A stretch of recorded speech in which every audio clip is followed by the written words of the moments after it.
99 problems and my speakers were one. You know, I had to crack a joke with my 99th podcast episode, especially since my speakers were a problem at this incredible talk. Yet, despite having this problem, I had a standing room with people sitting on the floor and staff having to close the doors and turn people away because it was a fire hazard.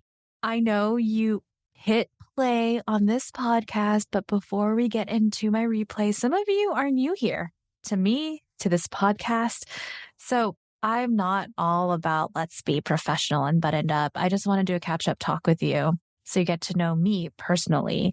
So I just got off a therapy call right before recording this intro. So your girl is just vulnerable. I always forget to bring tissue with me when I'm about to do therapy sessions. And I scheduled my therapy session intentionally the Monday. So 6 days after I got back from this big talk on executive presence in front of Fortune 500 leaders and executives, because I knew in my gut that this talk was going to be life-changing. And I've been doing a lot of inner child healing with my therapist, and I talk about this during my talk as well. And for me, when I was younger, I felt like I never honored my own voice until I had this turnaround moment when I was graduating from grad school. And I've talked about it many times in different podcast episodes. But being on stage last Tuesday, talking and coaching to 200 plus leaders about executive presence was how I was owning my voice. I was in a complete state of euphoria. And one of my fellow speakers, Tunde, who is a Peloton instructor and just incredible, shared when she spoke how when she first rode on a bike, she felt like she was in a state of euphoria. And that's exactly how I felt like in my talk, despite people rushing into my talk, doors closed, people being turned away, and my speakers. So that's why it took a while. I was hoping to get this podcast episode out 2 days later from my talk, but because of the tech issues, I need to give my team time to edit the audio. And you know, it's interesting. It was fascinating because I know people wanted to come in, get the exact formula of executive presence, that there's a certain percentage of being an extrovert, which you don't need to be an extrovert, a certain percentage to be charismatic, which you don't necessarily have to. Instead, I gave them tools and frameworks, which you will soon get once we play the replay, to figure out how to create their own executive presence.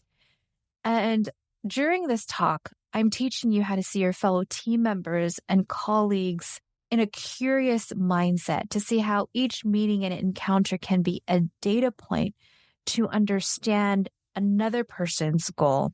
In my talk, I shared vulnerable stories from living in a house where there was a shooting next door. And I shared some jokes because I'll be honest, I have a secret dream to be a comedian. So since I'm not, I'll be a speaker and crack jokes. And I'm considering maybe taking improv classes. Anyways, that is a conversation in my head that I will have. You're going to want to take notes on this one. Let me just say, and you probably want to watch the replay. I give so much nuggets, and I share in the talk, I am not here to be a motivational speaker to inspire you. If you do feel inspired, great. But I care more about you being able to implement, integrate, and improve beyond this talk. So before I drop the beat, do me a favor, please follow this podcast so you know when the next episode is dropping. And you'll also hear me reference my new conscious conversations model in this talk, some tables and scripts. So if you're like, wait, I can't see what you're talking about, you can get the workbook at elainelou.com/own it. That's ELAINELOU.com/own it, OWNIT.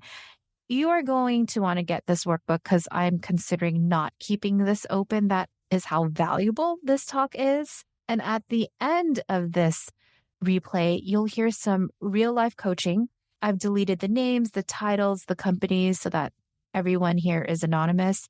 But it was just even so healing to know that not each individual is going through a different, unique issue or challenge. In fact, a lot of us are going through similar challenges and the beautiful power of just asking. All right, you've had enough of me, but you're about to get more of me from my talk. So let's drop the beat.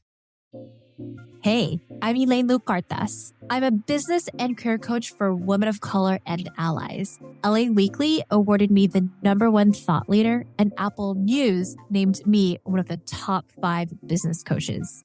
Done doing the most as a woman of color or ally, and you want to create your own definition of success and happiness? Well, grab your coffee, tea, or boba, and let's do some business and career real talk.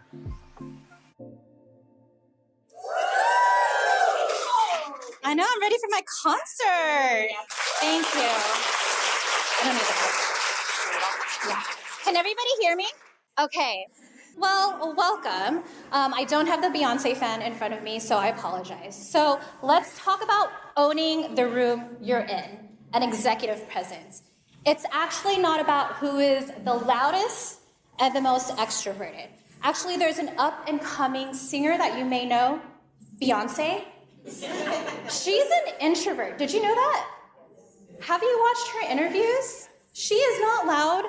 Like, it's a low tone. But when she goes on stage and she becomes Sasha Fierce, woo, executive presence. And no, I'm not going to be dancing for you. You are welcome for that. And it can be taught.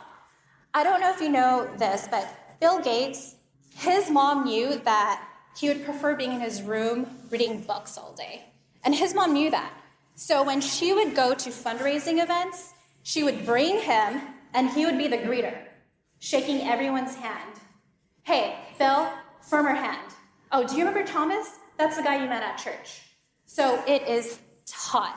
So we heard about this in the past couple of days, but coming from a curious mindset as opposed to a judging mindset and keeping that open. And I actually want you to think about when you were little, and yes, this is me, but when I was born, I'm curious, how many people in here are immigrants or first-gen immigrants? Anyone? Raise your hand. All right, so you'll get what I mean by this. But my parents immigrated from Philippines to move to California to work in the grapevine. So I'm a proud daughter and a granddaughter of farmers from there. And I was the first one born in this country. I understood the privilege that I lived. And this is one of my favorite quotes that you might want to write down, but our grandparents survived, so our parents can provide. Our parents provided, so we can thrive. How many of you feel that in your bones? And what a privilege for us to have imposter syndrome. I know that sounds really weird, but I know for our ancestors, they were just focused on surviving, on being able to have food on the table, and I know a couple of you can relate to that. So I'm going to apologize ahead of time. I am not here to be a motivational speaker. I actually want to be here as a coach. I'm an executive coach. So I will coach you and make sure you have an actionable plan. So my goal, based off of the surveys that I sent, and thank you to those people that did message me back on LinkedIn, there's going to be a fillable team dashboard, and just in case there were little postcards in your chair. For those that are sitting and standing, just know the URL is elainelu.com/ownit, and you'll see it throughout the whole PowerPoint, so don't worry about it. You'll also get power phrases, poses, prep tips, power suits. I am not going to be buying you a power suit, but just what to do with that, and then exercises to fight imposter syndrome. Speaking of imposter syndrome, so I was talking about how when I was born, I felt all that pressure to make sure I did as much as I can. And when I was 16 years old, I went to the dentist with my mom. Right next to the dentist was this Muay Thai gym. Does anybody know what Muay Thai is? So it's the art of 8 limbs. It's punches, it's elbows, it's knees, and I'm not doing kicks with these. And I saw how powerful it was, just hearing the punches, the kicks, the confidence that everybody had. And I begged my dad, Dad, can I please do Muay Thai?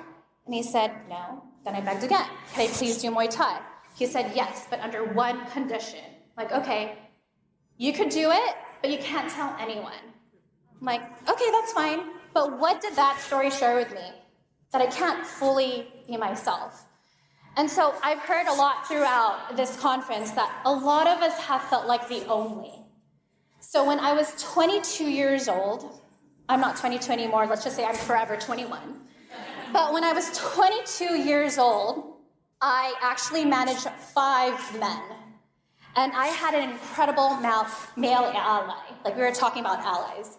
And I got to observe him and look at how he was able to communicate at board meetings. I used to be a former fundraiser as well as an organizer. I worked in politics as well as the nonprofit sector. So I got to see him say, no, I disagree. And people would respect him. And I thought, oh, well, if I do that, people are going to react the same way. So then I went to a meeting and said, I disagree. The jaws dropped on the floor. And instead of coming from a place of, oh, it's because he's a white man and I'm a woman, which I know there's subconscious biases, like I agree with that, while at the same time coming in that curious mindset, okay, what could I have improved?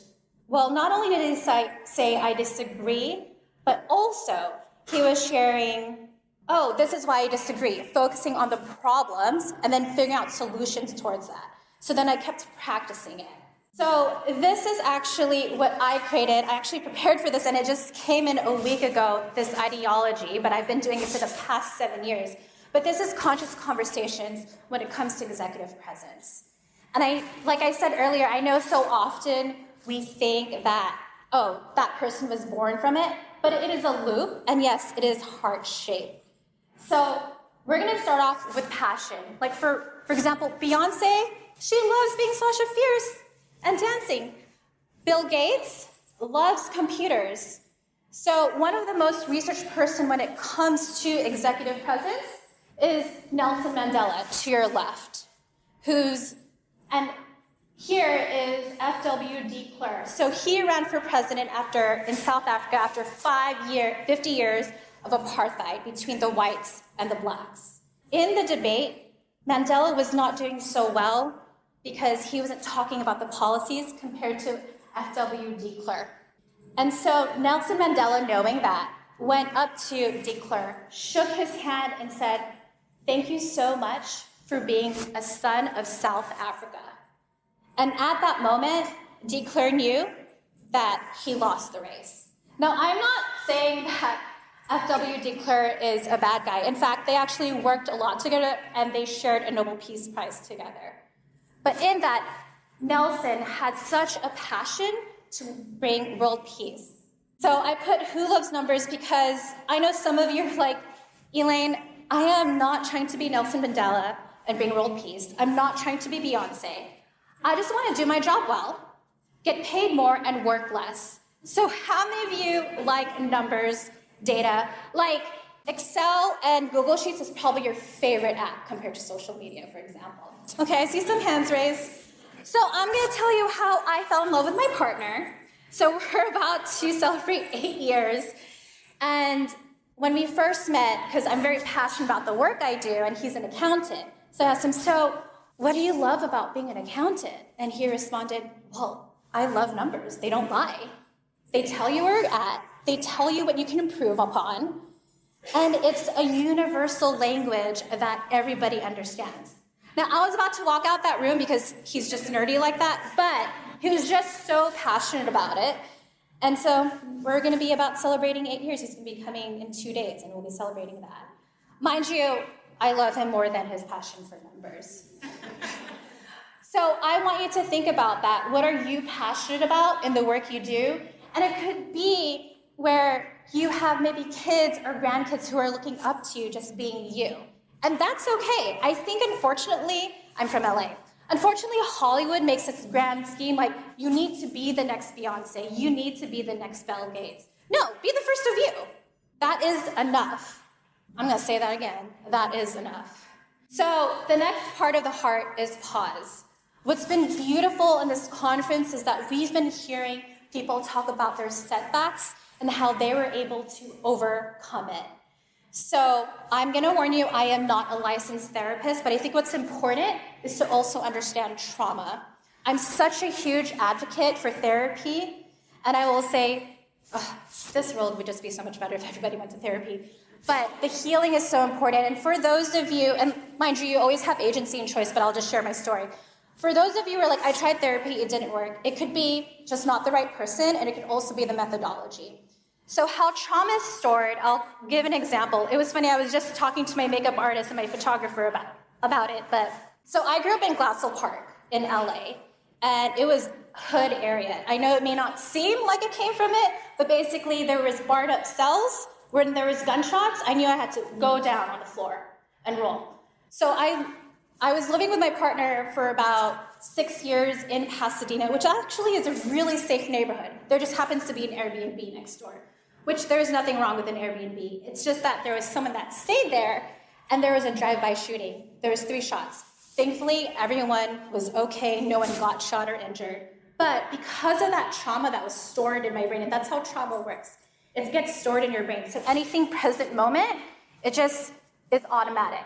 But because I lived the way I used to live, I just rolled down on my bed, and my partner was still in the bed. I'm like, what are you doing? I pushed him out. I was like, let's go to the hallway. I'm like, why? Because there's no windows and there's no doors. It was just so automatic for me because of the trauma that I went through. So in order for trauma to be healed, it's actually rewiring the brain. And what I did is I did EMDR therapy. And no, I'm not going to do a therapy session on you, but I think it's important to acknowledge it, because I think so often we hear about healing, positive thinking, and all of that is great, but when it's deeper, it's not your fault. Like, I'm sure some of you, like, I know what's wrong with me, but why can't I fix it? It's not your fault. It's literally in your brain, and to rewire it. So I'm going to say it again, EMDR therapy. But what I'll do as a coach, you know the iceberg image, 20%, 80%? I'll be focused on the 20%. 80%, a therapist can help you. The 20% is being cognizant of it. So there's 2 therapy models. Some of you may be familiar with trauma responses, right? So fight and freeze. Fight, that person you probably know of that you work with or have worked with that is constantly fighting. And feel free to take pictures, but I just want to let you know, if you download on the postcard, I have all of this in there. So just know that too. You are welcome. I thought about it. So fight and flight, everybody knows. Fight, I want to prove that I'm right. Flight, I don't want to deal with this. Freeze, I don't know what to do. People forget fawn. And I know as women, we know what fawning is. It's people pleasing. Oh, I'm so sorry I didn't do that. You know what? Yeah, I'll do those 2 other projects. Knowing very well that you don't have the capacity to do it. So that is fight, flight, freeze, and fawn. So that is one model. A second model that I find really easy is zones of regulation. I'm curious if anybody knows what that is.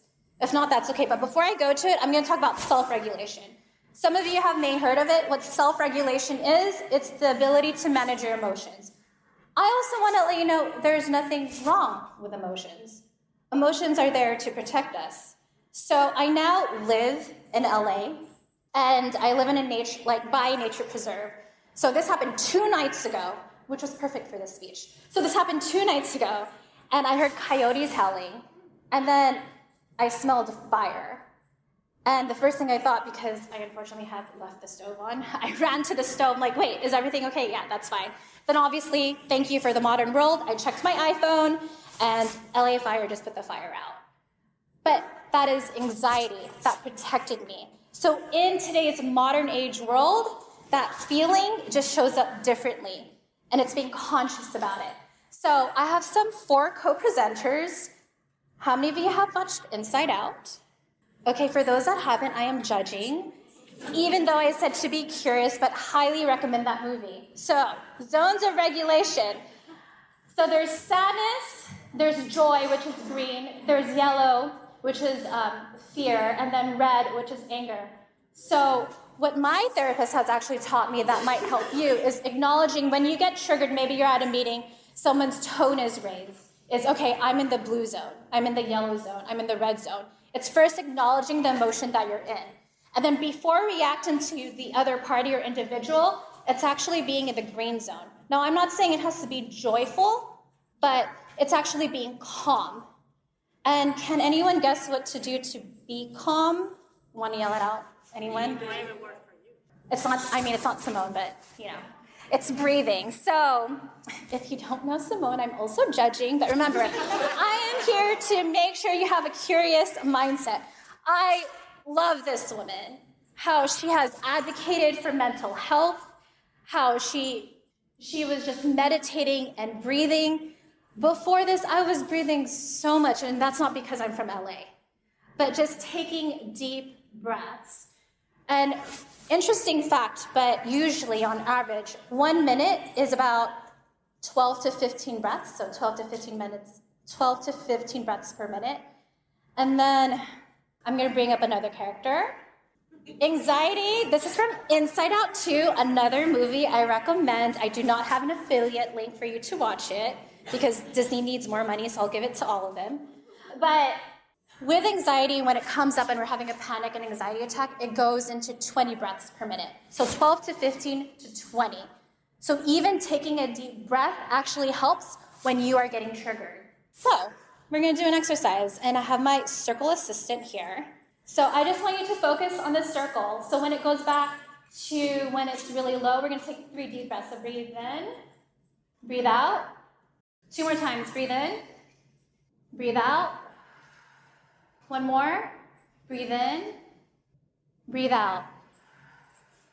I'm gonna be honest, that wasn't for you, that was for me, because I knew I was gonna feel anxiety right now. But how do you feel? I know I feel great, but I would love to hear, feel free to shout out, or I don't know if we need the mic, but I want to hear what you do when you feel triggered. Because I'm not the only subject matter expert here. We could really learn from one another. But anyone want to yell it out what they do when they're feeling triggered? Because we could just help each other out. Glass of water, what did I hear? Go for a walk. Actually, the glass of water, who does sales here? Anybody? So I don't know if you know this tip. So I used to be a former fundraiser, right? And obviously I do sales in my own coaching business. So when I do a pitch and I ask, hey, it's $36,000 to work with your team, I drink water. Do you know that tip? Yeah, I do that tip because so often as women, we want to be like, oh, no, but it's okay. You know what? $5,000 off. So it's actually 31. You know what? You had a really bad day, so let's make it 5K. So to just shut yourself up, drink water. You're welcome. And if it happens to be another drink, that is your choice. You have agency. All right, we focused on you, so now we're going to get to perspectives.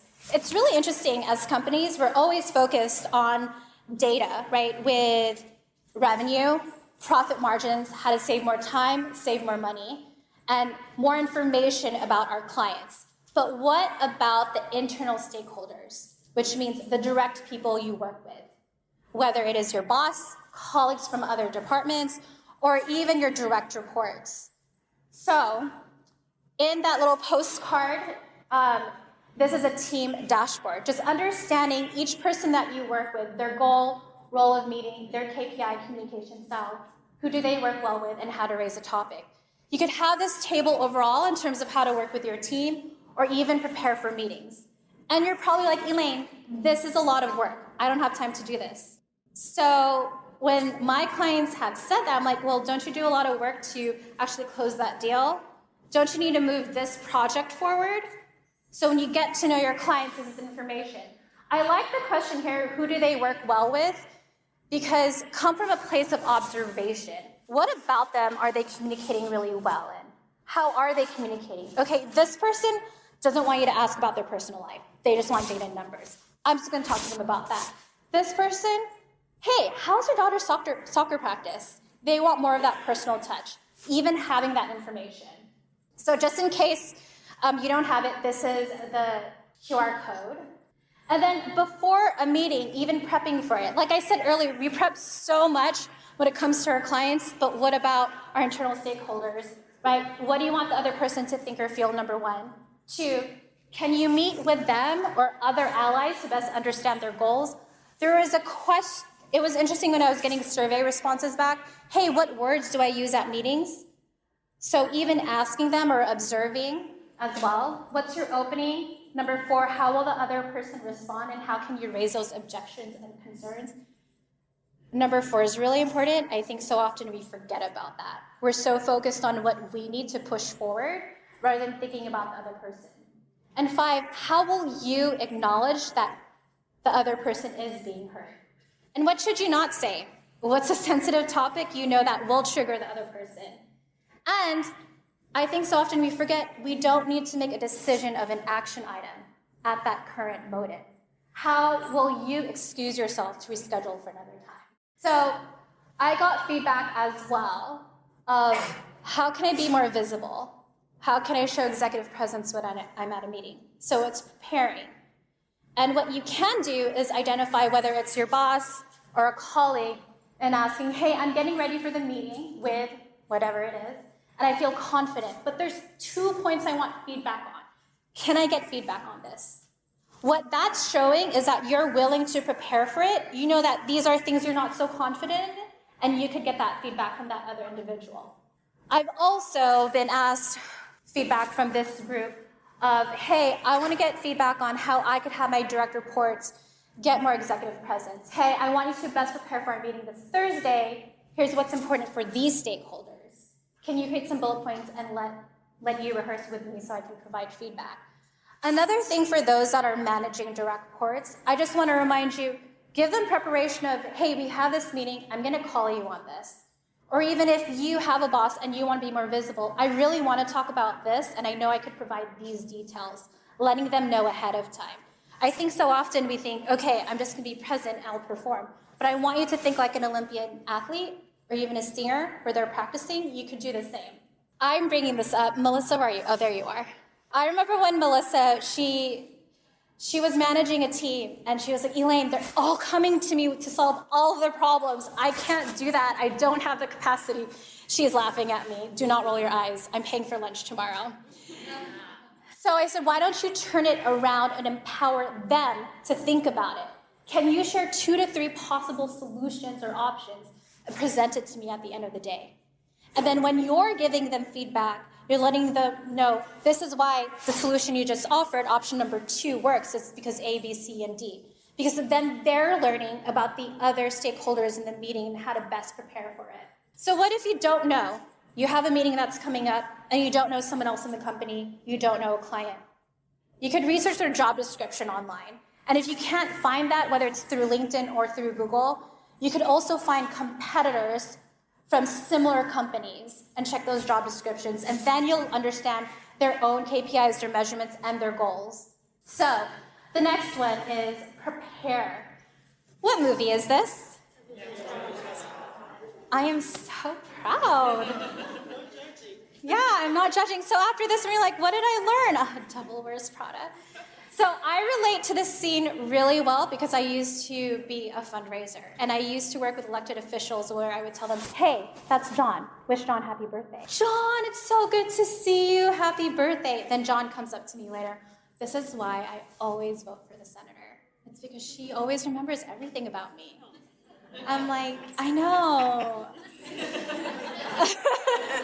So this is a similar scene for those of you that haven't watched Devil Wears Prada, because I'm here to be inclusive, just in case some of you have not watched this movie. So they're at this important function, and Meryl Streep forgot this person's name. So Emily Blunt's character just completely froze. She was also really sick. And then Anne Hathaway, who usually doesn't be called on because Emily's usually the right-hand woman, just responded with the name.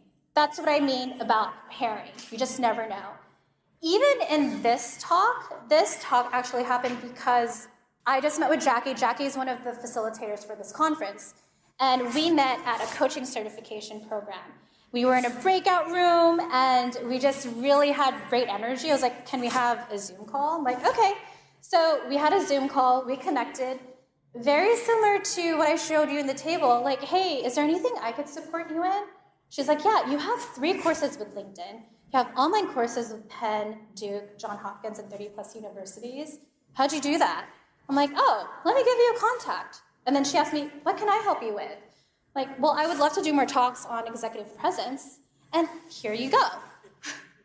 It's just having that conversation. You just never know when there might be an opportunity right in front of you. So power phrases. for yourself. So I want to start here, like, I am enough, I deserve to be here. Or if you really want to be corporate, I provide value add. So, and you could make up your own, whatever it is, but I just wanted to give you some options. And some of you may have this already, but just a reminder, have a brag sheet, or as you saw on the previous slide, have a value add memo. Like, constantly update that of everything that you've accomplished, and if you could put numbers, that would be great. And this will just help you, when you have your reviews that come up, when you want to ask for promotion, when you're wondering why they're hiring this new position to be your boss, when you're like, I've been doing this for a long time, and I could present it. So having that. So I'll be talking about power phrases in the next couple of slides, but I'm just going to input this in your mind. I want you to think of power phrases you have done as well, and I'm asking for that because, like I said, we are all experts here, and I want to make sure we're learning from another. So I'll give you a couple.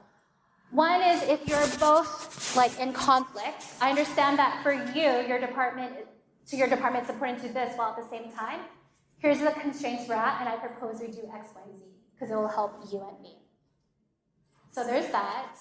When someone's tone is raised, and I use the word tone is raised versus yelling, and I say that because when you tell people they're yelling, they get triggered by that. So you want to say, hey, your voice is raised. Now, I know this may not work with everybody, but I just want to share this script. I will also share that this script helps in personal relationships, maybe parents, you're welcome. So I don't want to continue this meeting. I would appreciate if you can speak to me more in a respectful tone. What is needed to happen? Maybe we need to take a quick 5-minute break. Because I will say when it comes to people that have I just want to say yelling. When people are yelling, they don't even know they are. And by you actually sharing that, it's like, oh, I didn't even realize that. So you're actually educating them on it. All right, quick break from my talk for you to listen to me talk for a little bit. I know that I'm sharing concepts in this replay and you want to see it visually. So if you have not yet done so, go download my Executive Presence Own It workbook. Just go to elainelou.com/own it. That's ELAINELOU.com/own it, OWNIT. Just put your first name, put an email address, and you'll see all the visuals, the tables, as well as the power phrases. And if you want coaching to improve your executive presence and leadership, then schedule an introductory coaching call with me so we can see if it's a good fit and receive 3 action items towards your goals. And you can go to elainelou.com/call. That's ELAINELOU.com/call. All right, let's go back to the replay. And then at the end of the meeting, let me see if I can summarize what you are saying. This is what I hear. Then I would love to hear from you what you hear me saying. Because have any of you been at meetings where you're like, okay, this is what I heard. And then the other person does something else like, wait, what just happened?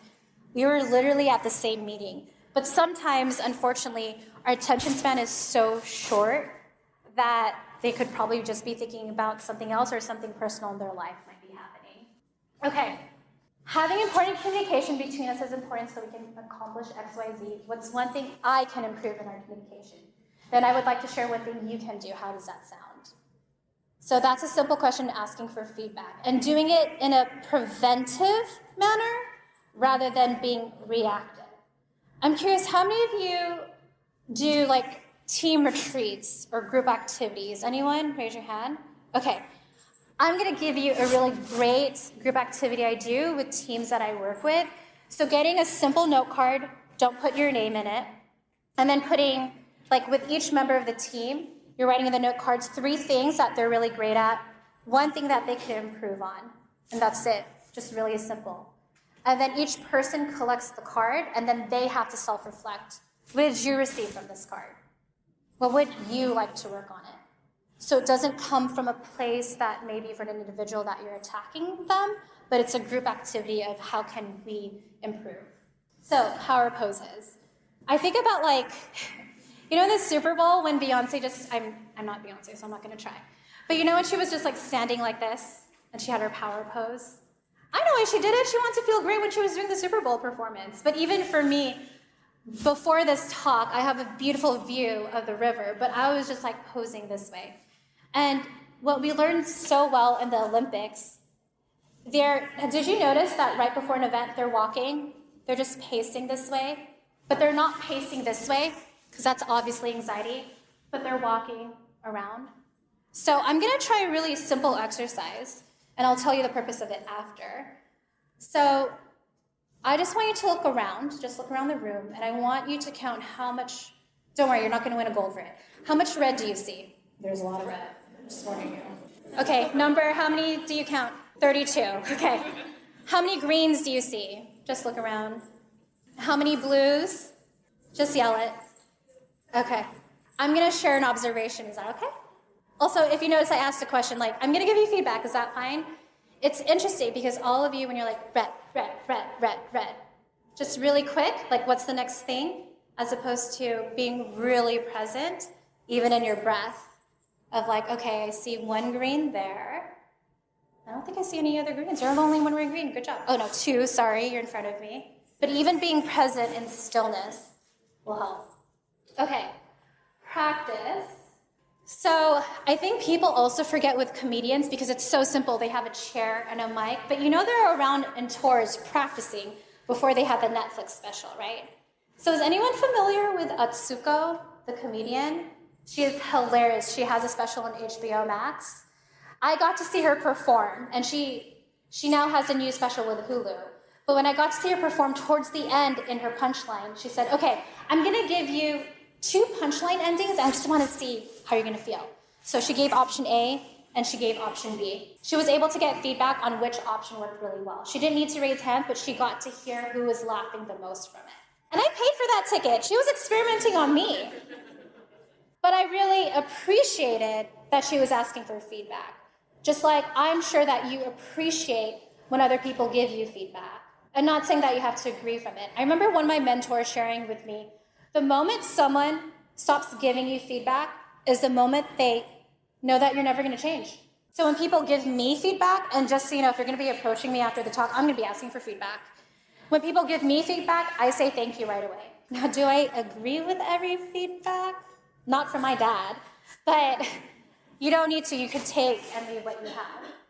And then performing. And I'm not saying performing in terms of being performative, but whether you're at a meeting, you're talking, you're being Beyonce, or even, like I said, just a casual conversation. You never know when you're gonna get your Netflix special. But I wanna go back to pause. I know I already mentioned this, but pausing and reflecting and debriefing for yourself. We always do debriefs after we do meetings, after we finish a project, after we meet with clients, but what worked really well for you? What didn't? How did this person react? What was a sensitive topic? Just reflecting on all of that. And then I want to go back to passion.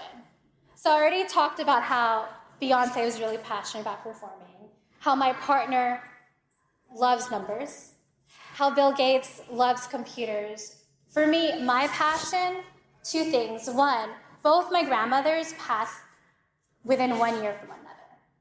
And I didn't, you know when someone passes and you don't realize who they're, like, they both raised me while my parents went to work. And I didn't know they were both entrepreneurial women in the Philippines. One of them, my grandma on my mom's side, she actually did hair and makeup. And she stopped because my mom was 16, my grandpa passed away from war. My other grandma, she was a gangster. She smoked until she was 94. She rolled up her own tobacco leaves. She had a whole operation, and she put, like, the bud in her mouth at all times. How she lived until 94? I know what she'll say. She's like, it's because I made my own, and it was natural. That's why I lame. But she stopped because she had 5 kids that she needed to raise. Mind you, I am not saying being a mom will stop your career. I'm just sharing that I understand the privilege I have being in this country and having all the opportunities, unlike my grandmothers who did not. And so I know I have this privilege to do the work I do. And the second reason why I'm passionate is not because I have clients like recently who is now the VP of Starbucks for DEI, or clients that now have multi-6-figure business or have actually a life. It's actually when I first meet a client and they're, whether in person or in Zoom, and they tell me, it's so nice to see someone who looks like me and who gets me. And that's why I'm passionate about the work I do. And so I know all of you are going to be going back home in a couple, like tomorrow or the day after. And that plane ride you take back home or the drive, I want you to reflect on why you're passionate about the work you do. So thank you, and I'll have some questions, but here's a QR code. But thank you so much for allowing me to coach you.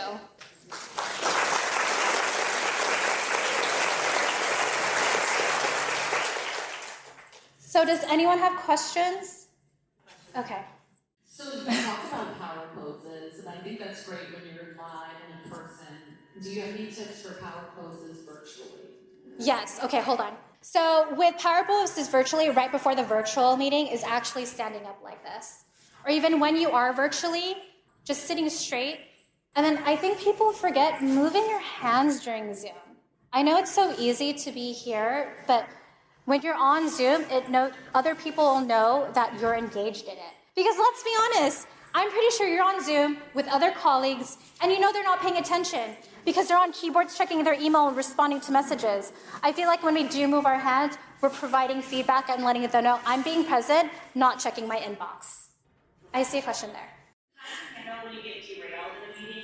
I don't know if you can answer this question or if you feel safe enough. What do you mean by derail? Like they changed the topic on you? Yeah. So breathing, and then I know we're talking about this, let's go back to talking about this, and telling them why. Why is this urgent for you to talk about? We need to talk about this because we have a Wednesday deadline. Or we need to talk about this because I'm about to talk to my CFO and share these reports. Give them a reason why the topic needs to go back here. Or not call out, but call in. Can I share an observation with you? I've noticed that in the past 3 meetings, I've brought this up. Is there a reason why you don't want to talk about it? Mirroring deflect. I told you I do Muay Thai. I think I saw 2 hands raised here and then a third. We'll go here and here and then over there. Okay, let me go back. With imposter syndrome, pause. The breathing. When you're feeling really uncomfortable, I can't accentuate enough about the pausing and breathing. One client I was working with, she's no longer in the company, but each time there was a meeting and she worked in person, she had this beautiful office space that she worked in. She would just walk out, just walk around. I mean, not walk out of the meeting, but after the meeting, come out and just walk around. I think so often we forget.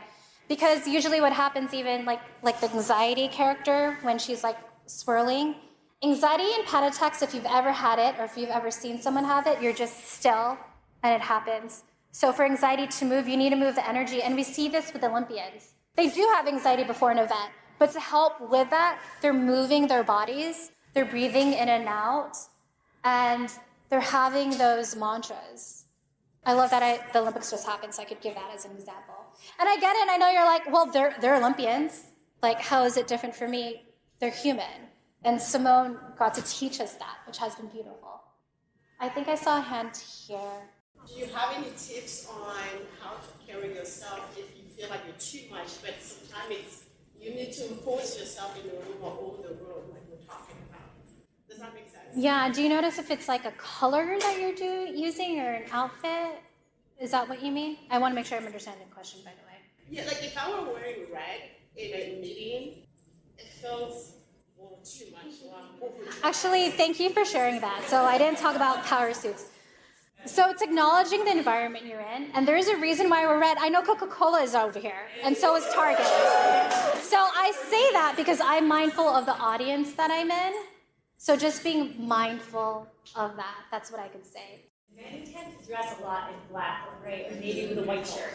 Yes. And women are not that way. So do you have tips on, she feels like she's too much, but in reality she's a female. She's not gonna wear gray and black.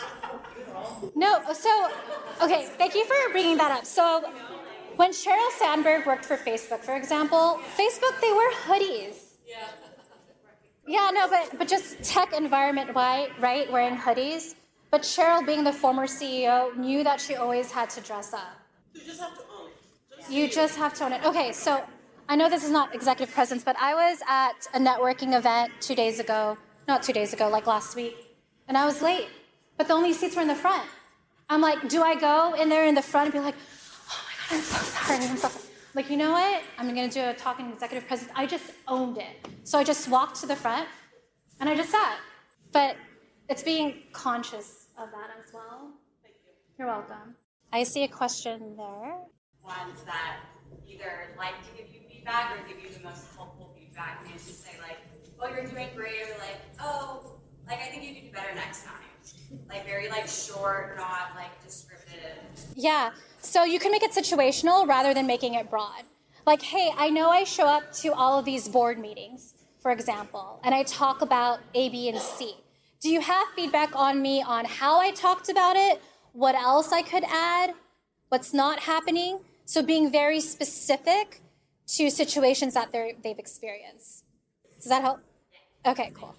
I do not know why I didn't think of this earlier. Okay. I'm so mad at myself. Go ahead. So I think, again, in everyone's line of work at some point or another, you're going to be faced with a situation, whether it be a difficult internal team member or a client, where tensions are high, there's a lot of stress associated. So what tips or recommendations do you have to try and get out of that like intrusive thought space that leads to maybe heightened anxiety, things that really, again, prevent you from showing up in your best objective? So, and I'm going to repeat the question. So the question is, what happens when you're at a high-stakes meeting with a client and it's just not going well and there's tension? Is that what I heard? It could be a single meeting, or, I work for a center, right? So we've got IT. Yeah. It could be a sensitive space because Yeah. more often than not, there's always something. So that table I showed, there is a column that says goal. But before each meeting, whether it's individual or a group, what is your goal? What is their goal? What do you want to get out of it? So even it's a simple pen to paper, looking at it so you're reminded. And I say pen to paper because I know a majority of us probably are on Zoom or on Teams. So you could look at, oh no, this meeting is not doing well. What's the goal again? And then you're looking down at it. I run my team meeting every Monday, and we have an hour call, and we have women from all over the country on my team call. And I always start the meeting like trying to warm and asking everyone how everyone's weekend is. And then it drives me crazy because then we get into a half-hour conversation about how everyone's weekend is. And my manager keeps telling me like I need to warm the meeting because I've tried to cut that back. Is it, and I want to make sure I understand, is it the, oh no, they're talking for 30 minutes and how to make it shorter? Yeah, what's the challenge? For 30 minutes about their weekend, and then we never get to our agenda. Every week I'm pushing it back, and it's like such a simple thing, but I can't solve it. Actually, I hear people laughing. I want to hear, does anyone have an answer? Oh, I see. Okay. We're going to coach each other here. What's your feedback? I love that idea. We popcorn about our weekends, which takes about 10 minutes for about 17 people. And then I would say if it's running a half hour, could you extend the meeting a half hour? No. I would say sometimes just say, that's such an important part about building team culture, about like engaging with each other on a personal level, that the agenda is important, but you're going to get really far with those types of conversations. So I see 4 women have their hand raised, but I actually want to pause, going back to my model of, she asked a question, everybody wanted to help out. And if we had that mindset of like, I need to figure out this answer because nobody understands the problem that I have right now, but if we actually ask for feedback, it could help us figure out our own way. I'm not saying you have to copy and paste from what someone else has told you, but it starts giving you ideas on what to do. So for example, as a coach, when my clients are asking for strategies, and you could do this as a manager, hey, Elaine, I'm trying to think of what to do A, B, and C. Can you give me feedback? And I'm like, okay, have you thought of doing A, B, C, D? Do you align with that? No. Okay, well, what is your feedback on how to do that? I think we should do this.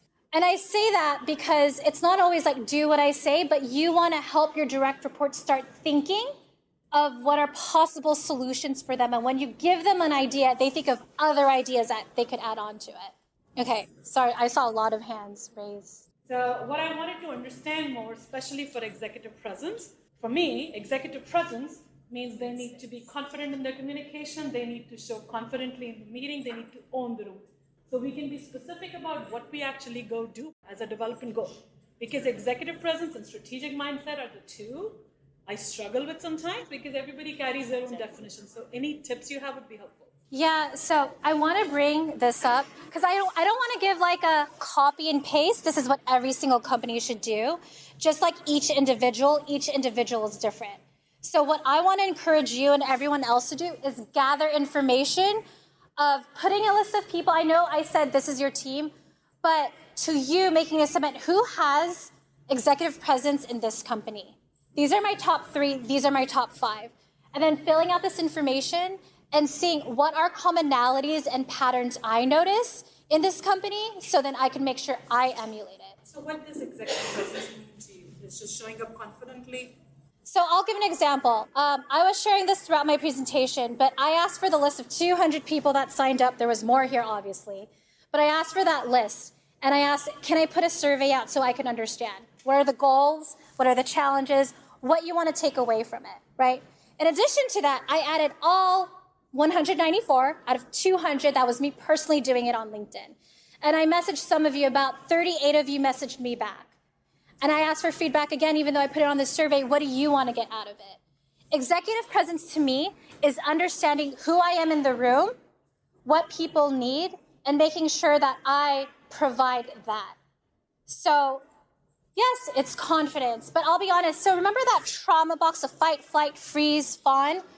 I actually took that chart out of my presentation originally. I had it.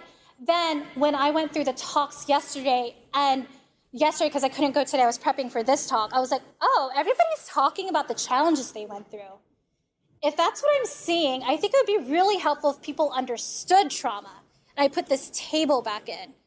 So it's not just confidence, but also coming from that curious mindset of coming from observation and seeing, okay, this is what people need. How can I use that as a loop? So going back to this is a feedback loop of what I could improve on and notice. Another thing, for those of you that have work besties, even letting that individual know, hey, I'm working on this. I keep saying all the time. Next time we're at a meeting, can you help me out? Can you see if I'm saying a lot? Because I want to take that out.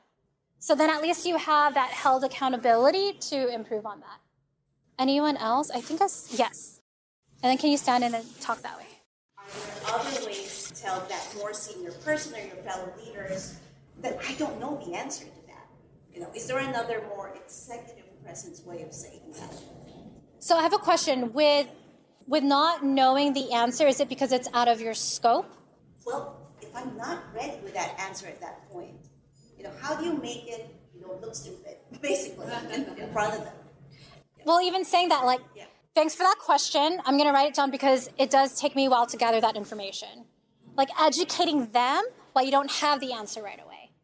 I see a question there. Question is, once you lose control of a room or on a call, how do you regain that with grace without feeling like you come back angry or you're upset? Thank you for asking. So one, breathe, right? But actually another tip, and don't do it in a condescending way, but saying their first name. Okay. Throughout the meeting, Elaine, Elaine, Elaine, Elaine. I'm not so sure how my boss is going to deal with that. Oh, okay, so it's a boss.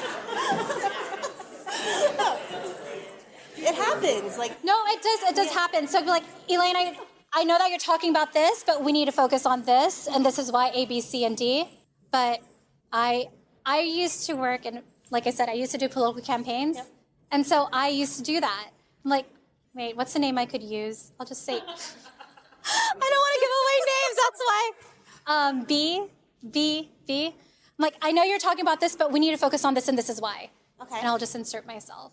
So being able to let them know that they're being a little intrusive and you need the room back. Not in front of a meeting or a group, Okay. because you can't call them out in a group. Actually, you know what? I'm going to bring it up to the floor. What have you done? It is one or two people. Yes, it's consistently goes on, but they just feel like they can't control themselves, and it's almost like an excitement thing. They're like, "Oh, I know this too," and I don't know. I always struggle with how do I get that room back. One tip that helps me, especially if it's a person senior than me interrupting, Yes. is to tell them how insightful they are. And that's Okay, just in case you didn't hear what she said, she said, just say, "You're really insightful." That was her response, just in case you didn't hear it. That's my interruption, and then I can take back. Yeah.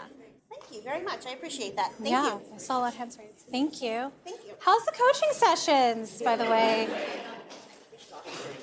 All right, anyone else have questions or anything they want to add? So, wait, let me make sure I understand the question. Is how do you find people who are influential? No, how do I influence others if I don't have direct authority over them? Go ahead, and then there's one there. One thing that helps me is that if I know somebody is important for my relationship or my job, I try to find multiple ways to help them first without asking for anything in return. Also, I think we often forget too is just doing virtual coffee chats to connect with people. Like, hey, I know we work together on all these projects. I would just love to do a coffee chat with you just to connect.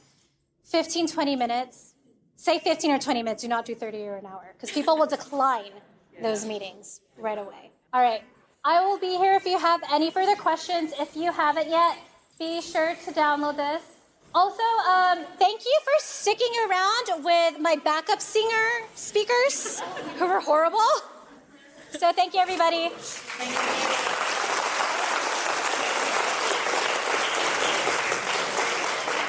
Thank you so much. Yes. Throughout my talk on executive presence, I shared the importance of having a curious mindset over a judgment mindset to gather data and feedback. And now that I am recording this outro 6 days after the presentation, I'm just gonna be honest. That was my first time I presented publicly on my Conscious Conversations heart-led model with the 6 competencies: passion, pause, perspectives, prepare, practice, and perform. And I received so much feedback on how everyone resonated with this feedback loop in a shape of a heart, the arrows, and the focus on passion and pause, and that people can create their own executive leadership. So I was seeking for feedback, and I also want to give a shout out to my own lawyer, Andrea Sager, for helping me trademark and copyright it. I'm so excited to be coaching and speaking more about this. In fact, I just had a talk this morning with a tech company that works with media and entertainment companies, big companies that you would know of if I said their names, but I'm not going to, of how they want to learn more about it and teach it to their team and leaders. So I'm so stoked about that. I use this talk to gather feedback. And I want to say thank you to Next Up and Jackie Fletcher Johnson for inviting me to speak. Next Up is a wonderful organization focused on advancing women in their careers. So I will put more information about their membership here in the show notes. And if you found this episode helpful, here are 4 things you can do if you feel called to do them. You always have choice and agency. Number 1, if you could leave a 5-star rating and review, that would mean so much to me and my team. We created this podcast for accessible education for women of color and allies. Each episode takes about 4 hours to create. It takes me 1 hour to prep, another 30 minutes to 1 hour to record. Then my team spends another 2 hours to edit and market. And shout out to my podcast editor, Pete Bailey, who had to really edit this podcast because of all the tech and screeching sounds on this podcast. Number 2, because we care about accessible education, share this with a friend who needs support in creating their own executive presence. Number 3, do not forget to hit that follow button, because when you do, it lets the podcast platform you are listening to know how important this podcast is to fellow women of color and allies like you. And 4th, if you need support in your career or business, and you are interested in working directly with me, then schedule an introductory legacy business and career review call. I only bring in 2 to 4 new clients each month to ensure client results, and so that each client receives the attention they deserve. So you can schedule that call with me at elainelou.com/call. That's ELAINELOU.com/call.